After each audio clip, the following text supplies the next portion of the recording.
Em nome do Pai, do Filho e do Espírito Santo. Amém. Queridos amados cristãos ortodoxos, irmãos e irmãs em Cristo, nosso Senhor Deus Salvador Jesus Cristo, no seu Evangelho, disse aos apóstolos: vós sois o sal e a luz da terra. De tal maneira que a luz, a lâmpada não é acendida para ser colocada, senão de maneira vistosa por todos aqueles na casa, não debaixo de um alqueire. Tampouco a carne pode se manter incorrupta se não for salgada. Isso foi dito aos apóstolos, que deveriam ser a luz das nações, através da pregação de todo o ensinamento da verdade, que o próprio Senhor e Deus Salvador Jesus Cristo revelou, Ele mesmo, diretamente aos seus apóstolos, e depois, gradativamente, todos os sucessores dos apóstolos, diretamente naquela geração, e depois, de pai para filho, de sucessor a sucessor apostólico, iriam manter e pregar a mesma fé, a mesma revelação, sem pôr nem tirar nada. Também foi dito que seriam sal, porque essa pregação iluminaria de tal maneira a humanidade, que ao menos um pouco iria ser estagnada a corrupção que jazia no mundo, e ao mesmo tempo as almas seriam restabelecidas e conservadas. Assim como nós, quando queremos conservar uma carne fora da geladeira, historicamente não havia energia elétrica, então se conservava a carne através do sal. Isso é a explicação de por que a poderosa pregação da palavra da verdade, que nosso Senhor revelou aos discípulos, aos seus discípulos, aos apóstolos e eles aos seus sucessores, de certa maneira iria interromper a crescente corrupção que a humanidade e as almas passavam, iria começar a, de certa maneira, preservar as almas desta corrupção do mundo, através justamente do brilho da luz da verdade, desta pregação maravilhosa que o próprio Deus revelou diretamente de si mesmo aos apóstolos, claro, primeiramente aos patriarcas, aos profetas, mas na plenitude dos tempos com seu Filho unigênito, e esse mesmo Filho unigênito, consubstancial ao Pai, um só com ele em substância, depois também revelou isso aos seus discípulos, que deixaram os seus sucessores, os seus bispos, e assim é até o dia de hoje, será assim até que ele volte, porque os poderes do Hades não podem prevalecer sobre os portões da igreja.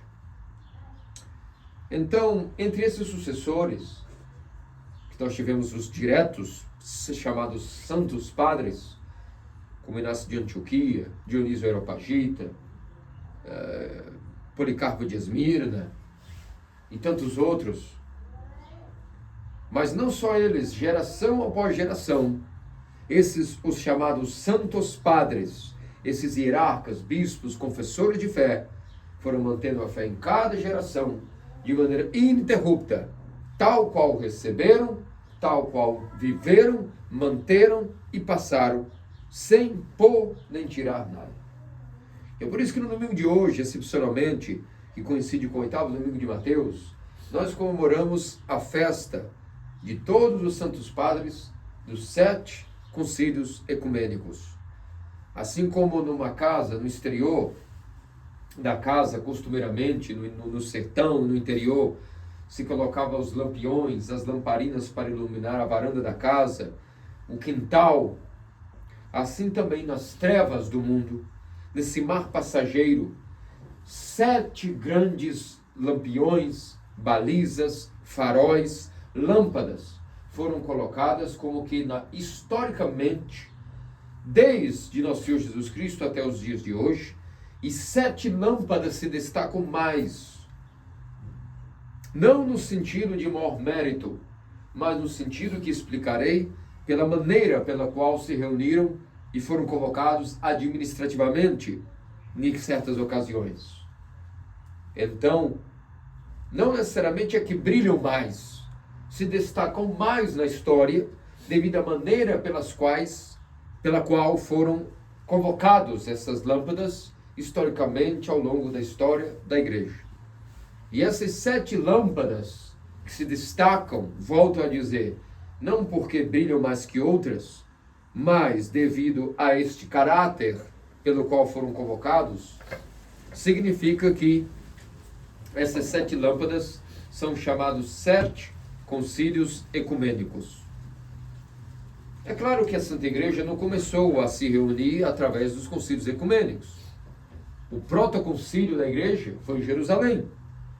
E ele nem só não foi convocado por o imperador, nem tampouco participaram todos os padres de todas as regiões do mundo, mas um concílio local para resolver uma questão local, sobre a questão de se batizar ou não se batizar, de circuncidar ou não circuncidar os novos cristãos, ou seja, aquelas pessoas que chegavam ao cristianismo, vindo do judaísmo, e foi um concílio em Jerusalém, reunindo-se ali para definir a questão de como os de origem judaica seriam recebidos na igreja, e foi decidido que não haveria necessidade de concomitar primeiro a circuncisão com o batismo, porque o batismo já é em si mesmo a circuncisão espiritual. Esse foi o protoconcílio, um concílio local em Jerusalém. Quer dizer que ele tem menos autoridade, menos validade que talvez os ecumênicos? Negativo. Estamos falando que existem vários tipos de concílios ao longo da igreja. E esse foi um concílio local, como houveram muitos outros concílios locais. E eles têm a mesma autoridade, mesma validez que os ecumênicos, desde quando e sempre mantenham a verdade da igreja. Da mesma forma que os ditos ecumênicos sempre são avaliados e testados para serem ou não reconhecidos como aquilo que é o distintivo da validez de um concílio.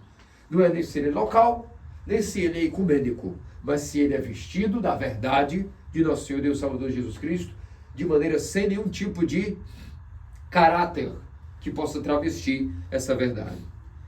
E o primeiro grande concílio ecumênico, convocado pelo Santo Imperador Constantino o Grande, na cidade de Nicéia, no ano 325, teve como objetivo se reunir com os chamados 318 padres, padres estes de todas as regiões do mundo e até extra-império, que foram convocados com o objetivo de dirigir-se à heresia de Ário, o chamado logo, como dizem os cânones, contra a sua heresia, chamada arianismo, que consistia em negar a divindade da pessoa de nosso Senhor e Deus Salvador Jesus Cristo, dizendo que Deus é eterno, mas que antes de criar as outras criaturas, criou em um certo momento o chamado Filho de Deus, separando, portanto, a divindade de nosso Senhor com a de seu Pai Celestial, e isso foi uma heresia horrível, horrenda, chamado arianismo. E no ano 325, nesse concílio, esses padres de Nicéia derrotaram Ário e todos os seus seguidores para sempre, onde afirmou-se que nosso Senhor e Deus Salvador Jesus Cristo é o unigênito Filho de Deus, consubstancial com o Pai. De tal maneira que a vitória do concílio se deu pela prova, sem nenhum tipo de contestação, da consubstanciabilidade do Pai com o Filho. Depois, passados certos anos, o segundo concílio foi convocado. E esse segundo concílio, ao ser convocado, estava aí para dirigir-se contra a pessoa de Macedônio, que infelizmente começou a pregar agora, assim como havia a negação do primeiro concílio da divindade de nosso Senhor Jesus Cristo, agora Macedônio negava a divindade do Espírito Santo, sendo que o próprio Senhor Deus Salvador Jesus Cristo, que foi reconhecido como Filho de Deus e Deus alguma vez, no primeiro concílio, já havia dito no seu evangelho: ide às nações e batizais em nome do Pai, do Filho e do Espírito Santo. Ora, se o Espírito Santo não fosse uma pessoa divina, Deus, tanto como o Pai e o Filho, nosso Senhor não haveria apresentado a Trindade, não haveria apresentado o Pai, Filho e Espírito Santo como a mesma dignidade de pessoas, de hipóstases, que constitui o mistério do Deus uno e trino. E assim Macedônio foi derrotado, como também os semi-arianos que restavam, com um tipo de ambiguidade um pouco mais conformada e mais perigosa, ainda mais afiada do que os primeiros arianos, também foram de uma vez por todas exterminados dessa questão. Passado certo tempo, houve o terceiro concílio ecumênico, onde agora a pessoa o grande agente desse concílio era Nestório, que começou a pregar que, na verdade, nosso Senhor Deus Salvador Jesus Cristo estava dividido em duas pessoas. Que, de uma certa maneira, o Filho de Deus eterno, sendo consubstancial com o Pai, assumiu e tomou para si uma pessoa no mundo para então constituir a sua encarnação, separando, portanto, Cristo, nosso Senhor e Salvador, em duas pessoas, a divina e uma pessoa humana, a qual uma hora o Verbo de Deus haveria sumido. E isso é também uma heresia horrenda, uma blasfêmia. Nosso Senhor Deus Salvador Jesus Cristo encarnou pelo Espírito Santo no seio da Virgem e não assumiu uma outra pessoa. Ele, essa hipóstase chamada o Verbo de Deus, a segunda pessoa da Trindade, não assumiu outra pessoa na Terra que já vivia ou foi gerada com o objetivo de um dia ser, de alguma maneira, assumida pela divindade. Negativo. A própria pessoa hipóstase divina encarnou no seio da Virgem e é uma única pessoa, só que com duas naturezas, evidentemente. A divina e a humana. Verdadeiro Deus, verdadeiro homem. Em tudo igual ao Pai. E em tudo igual aos homens, com exceção do pecado. E não há duas pessoas, é uma pessoa que encarnou no seio da Virgem misteriosamente, de maneira miraculosa, sobrenatural, e não podemos dividir e cortar no seio em duas pessoas, como fez na história. E ele foi, portanto, também combatido pelos aqueles maravilhosos padres, especialistas nesses temas maravilhosos, grandes luminares. Depois, passado um certo tempo, chegamos a Calcedônia, o quarto concílio ecumênico, convocado agora para aquilo que foi a reunião dos chamados monofisistas. Diferentemente de Nestório, que havia separado Nosso Senhor duas pessoas, com uma dialética muito bem colocada, com o sentido zeloso, disfarçado, de quererem com muito zelo e admiração por Nosso Senhor, exprimir para o mundo o fato de que ele era uma só pessoa, foram longe demais suas discussões e chegaram a declarar que, na verdade, Nosso Senhor possuía apenas uma só natureza, que sim encarnou, mas que essa natureza humana foi assumida e diluída dentro da divina, de tal maneira que só existe a natureza divina e Nosso Senhor Jesus Cristo não possuía natureza humana igual a nossa. Isso já contraria Atanásio lá no primeiro concílio, porque já havia proclamado aquilo que Deus não assumiu e não curou. Esse violar o dogma de que Nosso Senhor possui duas naturezas distintas em uma só pessoa, dizendo que predominantemente predominava a divina, como depois os monofisistas até vão trocando até hoje a sua dialética, tentando adaptar o seu ensinamento. Os monofisistas até hoje, por mais que mudarem e amenizarem um pouco as suas declarações, na prática, ainda que podem falar 1001 versões de sua heresia original, o que se entende é isso, de que monofisismo crê que ainda que Nosso Senhor Jesus Cristo tinha as duas naturezas, mas depois aqui a humana foi diluída como a gota no oceano, assumida pela divina. Resumindo, sempre vão negar que Nosso Senhor possui separadamente, em termos não de indivisibilidade, porque Nosso Senhor não se divide, mas de maneira distingue-se claramente esta pessoa com suas duas naturezas perfeitas, tanto de homem como de Deus. Ora, se nós não assumimos esse pressuposto, então nada que Nosso Senhor fez ao encarnar se serviria para a nossa cura e nossa terapia espiritual. Porque se ele nunca assumiu a natureza igual à nossa humana, então o que ele veio fazer na Terra para fazer uma terapia curativa em nossas paixões, em nossos vícios, em nossa mente, em nosso corpo? Ele só tem o poder efetivo de ser o Theantropos, o Deus homem que cura, que salva, que ilumina, porque ele assumiu a nossa natureza de Adão caído, com exceção do pecado. Então é por isso que há motivo de salvação, no sentido de terapia e cura, na pessoa de Nosso Senhor Jesus Cristo.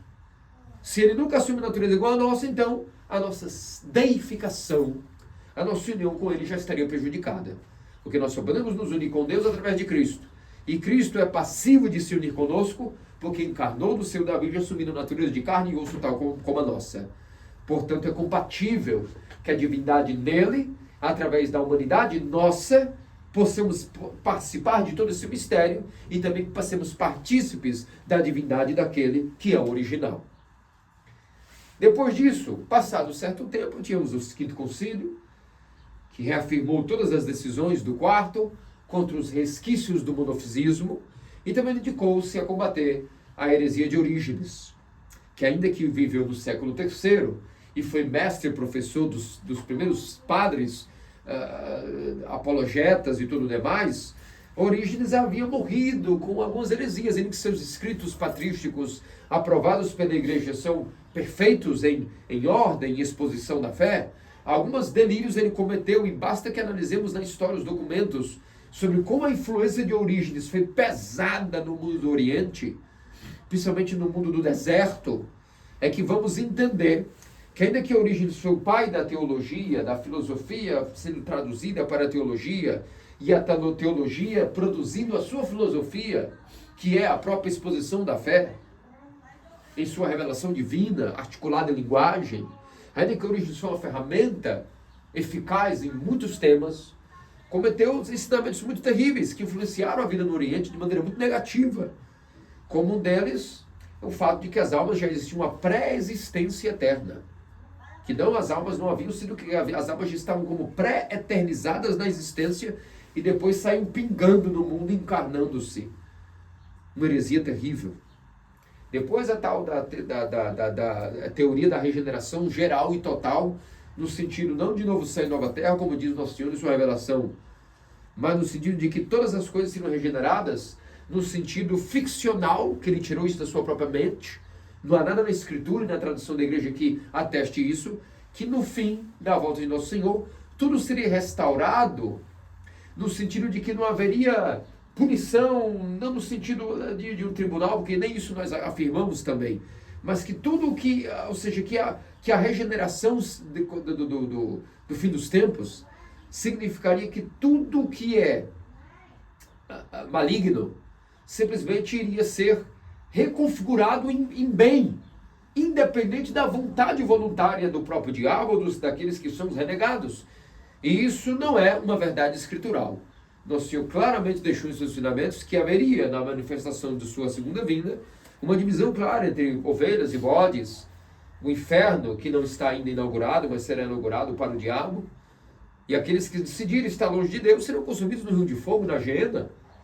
Isso contraria essa teoria da chamada regeneração geral, infalível, involuntária das coisas e dos seres. Depois tivemos o sexto concílio ecumênico, que agora enfrentou aquilo que era a chamada heresia política, criada pelo próprio imperador, para tentar unir os cristãos extra-império e intra-império, e cometeu uma blasfêmia muito terrível.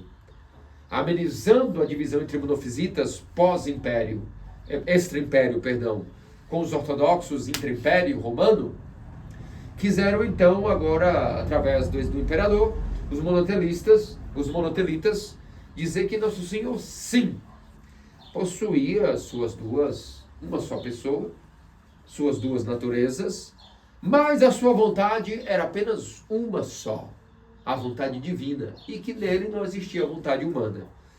São Máximo confessou, ainda que viveu sua vida logo ali, pós todo esse cenário, já veio nos ensinando o seguinte: as energias e as vontades não dependem da pessoa, mas das naturezas. Os monotelitas, de maneira muito argumentativa, diziam: se é uma só pessoa, como temos que afirmar que Nosso Senhor é a sua pessoa, ele tem uma só vontade. E essa vontade certamente é a divina. Parece muito bonito, mas também não serve para nós cristãos. Porque se Nosso Senhor não tem as duas vontades, então como que ele pode submeter a sua vontade humana em obediência ao seu Pai Celestial, enquanto homem alguma vez? Como vemos no Getsemane, assim, faça-se a tua vontade e não a minha. Se é possível, afasta de mim esse cálice, mas que seja feita a tua vontade e não a minha. Então São Máximo nos ensina que as energias e as vontades não dependem da pessoa, ou seja, que uma pessoa necessariamente tenha uma só vontade. Não, isso serve para nós humanos, que temos uma só natureza e, portanto, uma só vontade, uma só energia. Nosso Senhor é Deus e homem. Esse é o mistério, esse é o cristianismo. Deus encarnou. E energia e vontade não tem a ver com pessoa, tem a ver com substância. E cada substância tem a sua energia, a sua vontade. E é por isso que ele assume perfeitamente a nossa vontade, submetendo toda a sua vontade humana à sua vontade divina e a do seu Pai Celestial, sendo novamente uma cura e uma terapia para nossas paixões, nossos vícios. E para finalizar, no sétimo concílio, com a imperatriz Helene e o patriarca Tarásios, surgiu infelizmente aquela terrível blasfêmia que assolou a igreja por 80 anos, quase um século, o chamado iconoclasmo. A negação dos ícones, a negação de que nosso Senhor Deus Salvador Jesus Cristo, como dizia João Damasceno, André de Creta, Teodoro Estudita, se Deus assumiu uma carne, se Deus se tornou pessoa e, portanto, se tornou também matéria, esta mesma matéria pode ser representada através de ícones, através de sua imagem. Negar a imagem de Cristo, seu ícone, é negar até a sua encarnação. Porque se ele se fez homem e tem uma aparência e assumiu matéria, toda a matéria pode ser representada em imagem. E negar que Nosso Senhor tem a sua imagem digna de veneração é negar então a sua encarnação. E isso durou 80 anos, mas no auge também das discussões, o sétimo concílio foi convocado, o iconoclasmo foi derrotado e a igreja triunfou até mais tarde com a retificação desse concílio, no chamado Domingo da Ortodoxia, convocado pela imperatriz Teodora e seu filho Miguel, e finalmente a devolução total e restauração dos ícones das igrejas por todo o mundo. Nesse contexto do Império Romano, que nós estamos falando, todos esses concílios que eu citei, os 7, são chamados de ecumênicos, porque foram convocados pelo imperador de suas respectivas épocas e gerações, convocando todos os padres da ecumênia, que do grego significa todo o território dos cristãos, todo o território imperial dos cristãos dentro e fora de Roma. Toda a ecumênia foi convocada para a resolução desses temas, dessas heresias que estavam, porventura, atrapalhando as ovelhas fiéis, mas simples, atacadas pelos lobos em peles de cordeiro, que sempre atacaram, atacam e atacarão a Santa Igreja. Por isso, distingue-se ecumênico pela envergadura do número de padres convocados e a questão administrativa-política que os convocou, com a finalidade de resolver esta ambiguidade de fé, não explicá-la, não desenvolvê-la. Já veremos que esse não é o objetivo de nenhum concílio, não é explicar nem desenvolver a fé, mas em palavras articuladas e audíveis, em bom tom, retificar o que a santa tradição sempre soube e não desenvolver nem explicar nada. Porque a fé não precisa ser explicada nem desenvolvida, como os teólogos modernos agora tendem a querer estar em moda. Muitos ortodoxos jesuínos, frequentadores de seminários e escolas, gostam de se gabar desse termo, que é um termo equivocado para a fé cristã. Que os concílios e a teologia vai desenvolvendo a fé, explicando a fé. Negativo. A fé não precisa de explicação. A fé não precisa de defesa tampouco. A fé em si mesma, ela já é infalível pelaquilo que é o ensinamento de nosso Senhor Deus Salvador Jesus Cristo, na plenitude dos tempos, ensinado aos seus apóstolos, e o Espírito Santo em Pentecostes já infundiu todo o seu poder na igreja, e ela sabe tudo sobre todos, em qualquer tempo, em qualquer lugar e qualquer tema. Isso significa katolikos, do grego.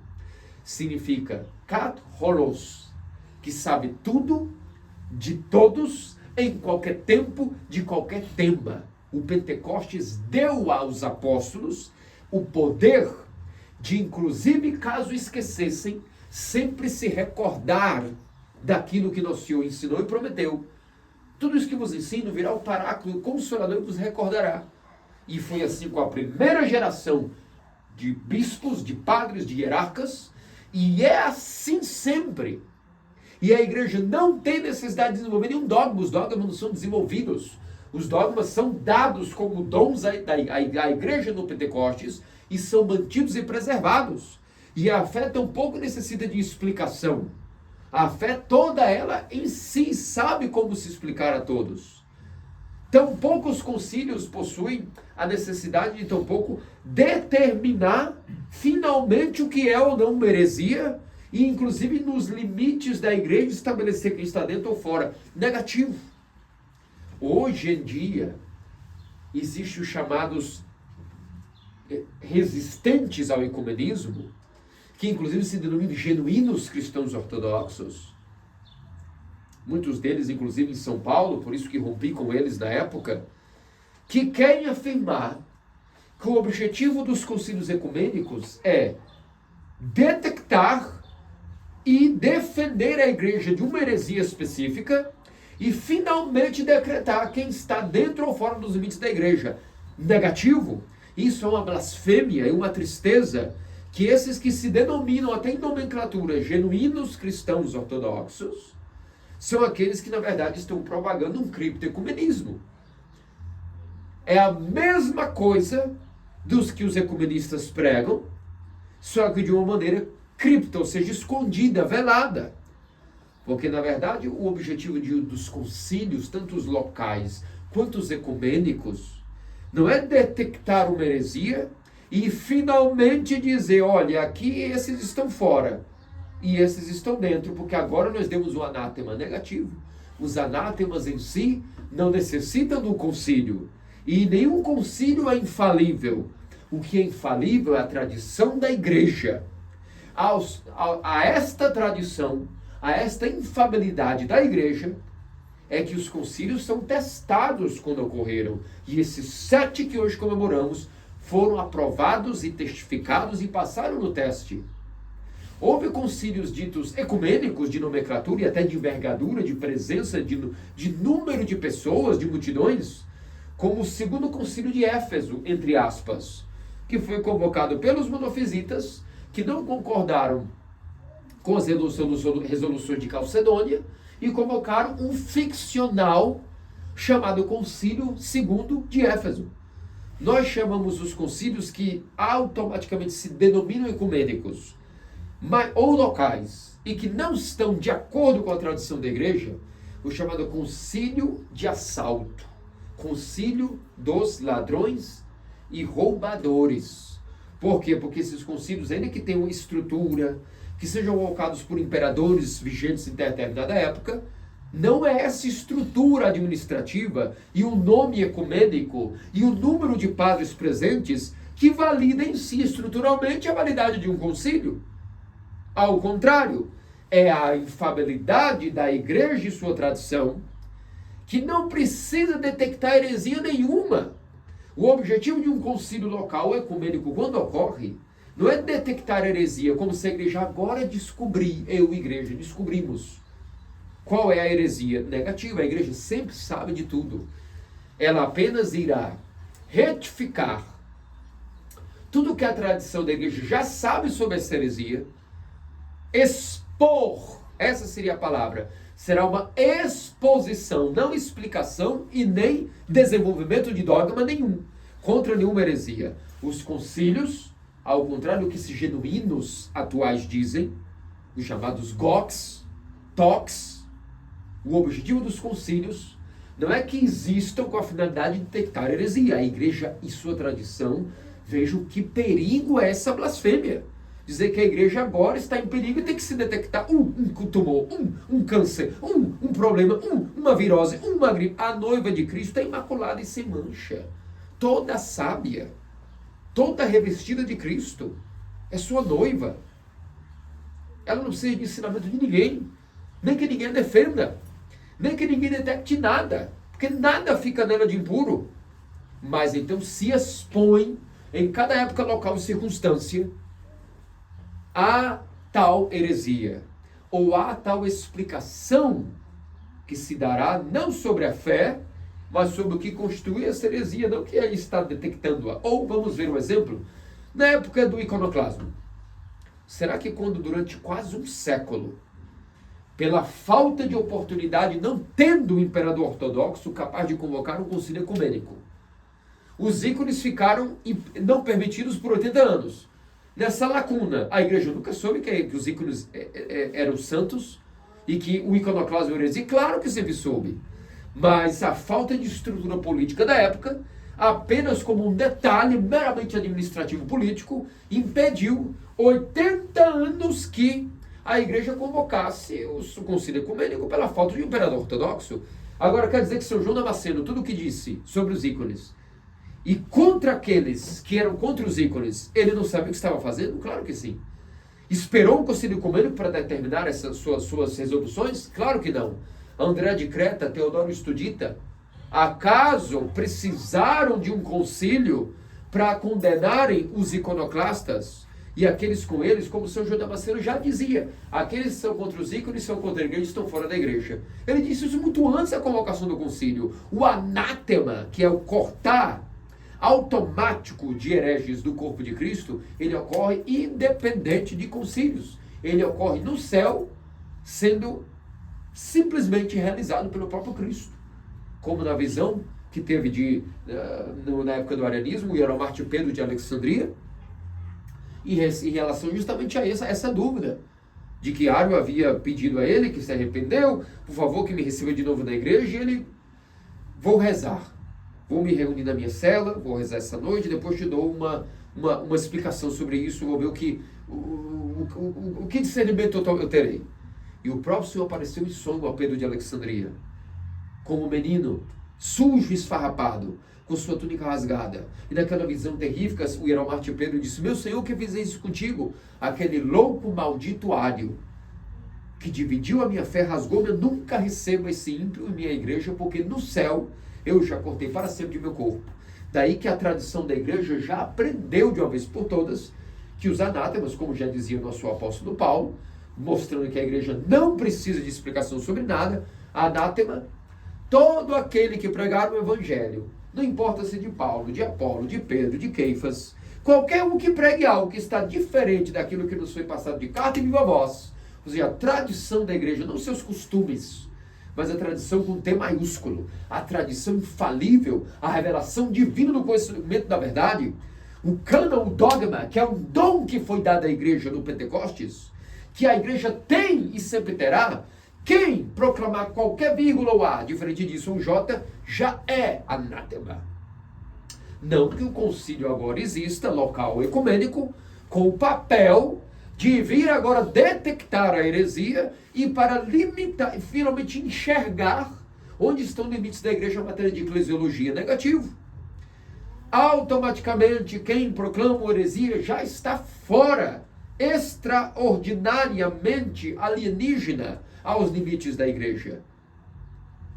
Isso não depende de concílio. Concílios locais, às vezes, não têm a estrutura de um ecumênico. Outro exemplo. E possui a mesma autoridade e poder dos concílios que são ecumênicos. Um exemplo dos mais magnânimos é no século XIV, o chamado Concílio Local de Constantinopla, apelidado de Concílio dos Exicastas, do qual participou São Gregório Palamas. Esse concílio não foi convocado por um imperador, não tinha toda a ecumene, mas era local, em Constantinopla, contra Barlaam e aqueles que defendiam a negação de que a energia de Deus e sua graça eram criadas e eternas. E esse concílio dos Exicastas, ele que foi local, foi adotado e reconhecido pela igreja como total autenticidade e veracidade de que a energia de Deus e sua luz manifestada no Tabor, na transfiguração, no seu batismo, a luz de Cristo, oriunda de sua divindade, a graça de Deus, os poderes de Deus atuando na criação, seja salvando, iluminando, deificando, a energia, o poder e a graça de Deus, a luz de Deus é eterna, é incriada. E isso, ainda que foi um concílio local, esse tema foi debatido no concílio local, a igreja não demorou 14 séculos para entender e saber se a graça de Deus era incriada ou não incriada. A igreja sempre soube disso. Leia os textos e as homilias de Basílio Grande, Gregório Teólogo, já distinguiu claramente a doutrina palamita não foi inovadora, ao contrário, foi em uma determinada época com determinada finalidade contra um determinado indivíduo e seus seguidores, e suas inverdades, as mentiras sobre Deus, são as heresias, as mentiras e inverdades sobre Deus, que naquele concílio local, naquele tempo, foi retificado por Gregório Palamas e os outros demais, na chamada exposição, não explicação, exposição, de que estavam loucos a afirmarem de que a energia de Deus seria criada e que os dons do Espírito Santo seriam criados, como infelizmente até hoje afirmam os latinos. Então, meus queridos amados cristãos ortodoxos, vamos vendo, portanto, que há várias distinções nas características dos concílios em suas determinadas épocas, mas sempre eles estão combatendo a mesma coisa. O demônio inventa em épocas distintas coisas, às vezes com cara diferente, às vezes com nome diferente, mas com a mesma roupagem. Mas não importa. Algumas heresias eram antagônicas entre si. Algumas concordavam em umas coisas e distinguiam-se em outras, mas uma só coisa, todas as heresias de todos os tempos concordam, em negar a capacidade da nossa deificação, da teoses. Isso todas as heresias têm em comum. Algum ponto delas rasga o pergaminho que nos dá acesso à nossa deificação, que é a união total de Deus e do homem já nesta vida, quanto mais continuadamente para a vida que há de vir. E, portanto, ainda que distinga esse concílio local de ecumênico, nenhum deles, por si só existindo e sendo convocado em si mesmos, constitui autoridade infalível da igreja. Negativo. Todos eles serão testados à luz da tradição, se estão de acordo com a tradição infalível da igreja, não importando a estrutura simples local e pouco número de padres, ou mundial da ecumênia. E esses que são chamados atuais criptoecumenistas, que defendem de que somente na presença de um futuro concílio ecumênico poder-se-á condenar o atual ecumenismo e entender quem na atualidade está dentro ou fora da igreja, os chamados ciprianitas, os chamados criptoecumenistas. Esses, o tempo dirá o mal que estão fazendo para a igreja da nossa geração e o que isso ainda irá em letargia ocorrer como perigo para as ovelhas inocentes nas décadas que hão de passar. Se alguém crê que os ecumenistas vão regredir, está louco. Não haverá nenhum concílio convocado por ninguém nunca para aparecer e dizer, eis que aqui, esses que são ecumênicos estão fora da igreja. Isso nunca ocorrerá, nós estamos no fim dos tempos. Não haverá nenhum imperador que apareça, ninguém, todo aquele que aparecer a partir de agora, diga-se salvador da religião, da fé, tem parte com o anticristo. A igreja se resumiu agora em pequenas ilhas dos cristãos ortodoxos, que assim como os de outrora, sempre souberam o que é ou não é a verdade. Há na nossa atualidade os cristãos ortodoxos que conhecem a verdade, não precisando que ninguém venha convocar um concílio para que saibam o que é ou não heresia, se recolherem em ilhas. Os poucos sínodos e os poucos bispos e pessoas que não estão preocupadas com o número de pessoas, com as vantagens ou desvantagens, se é uma religião pop ou não pop, estão recolhidos como sempre foi. Como as viúvas e monges se recolheram na época que era condenada a prática de veneração dos ícones, e se recolheram seus ícones secretamente, de forma clandestina, em suas casinhas. E ficaram guardando, não fazia diferença se haveria um concílio ou não. Acha que trocariam o amor do ícone pela mão de Deus e pelo Salvador por aguardar ou não um concílio? Claro que não. Fervorosamente, não dependiam de concílio, beijavam e veneravam os seus ícones, e alguns até morreram pelos ícones. Como os outros morreram martirizados ao longo dessas eras, desses concílios, seja por decreto imperial, seja por perseguição local. Mas a fé sempre triunfou, sempre triunfará, e é a coisa mais preciosa a nós, e nos foi dada como um dom lá em Pentecostes. Toda a revelação e explicação da fé está ali no Pentecostes. A tradição da igreja, como uma harpa gera sons e músicas, foi gerando esses hinos, cânones e dogmas, não no sentido de que eles não sejam eternos, é que na linguagem articulada, aquilo que é verdade eterna, já revelada por Deus, na humanidade através de Cristo e pelos patriarcas e profetas, essa verdade foi revelada a nós, mas ela é eterna e sempre existiu. Portanto, o dogma não tem que ser desenvolvido, ele é eterno. Ele nos foi dado como revelação em Pentecostes. Explicação nenhuma, porque ela já foi toda dada por Cristo e pelos apóstolos. Basta se vincular à tradição e então, na obediência, qual é a prova de fidelidade à igreja? Eu sou um fiel da igreja. O que significa ser fiel à igreja? Ser obediente a todos os seus dogmas e ordenanças, independente até mesmo do nosso intelecto entender ou não. Porque às vezes, talvez em determinado tempo, uma pessoa não compreendeu de cara uma explicação sobre a fé que pode parecer até difícil, ainda que não é. A fé é simples. Quando a fé é explicada, na verdade, ela é simples. Não é difícil como aparenta. Os hereges é que gostam de misturar demais palavras em sua dialética, confundindo os simples. Porque esse é o papel deles.